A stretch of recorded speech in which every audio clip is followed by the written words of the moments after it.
Ko'p odamlar sajda qilganda subhana robbiyal a'ladan boshqa duoni aytishmaydi, bilishmaydi. Men sizga bugun Rasululloh sollallohu alayhi vasallam aytgan duolarni o'rgataman.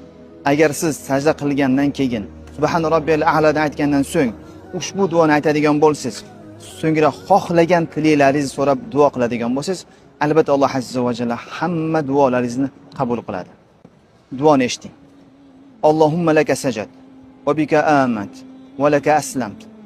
سجد وجهي للذي خلقه وصوره وشق سمعه وبصره فتبارك الله أحسن الخالقين. Agar siz nafl namozlaringizda sajda qilib subhana robbiyal a'la aytgandan so'ng ushbu duoni aytadigan bo'lsangiz va orqasidan xohlaganingizni so'rasangiz, albatta Alloh azza va jalla duolarni ijobat qiladi. Chunki Rasululloh sollallohu alayhi vasallam aytgandek, banda o'zini Robbisiga yaqin bo'lgan eng zo'r payt bu banda sajdada bo'lgan holatidir.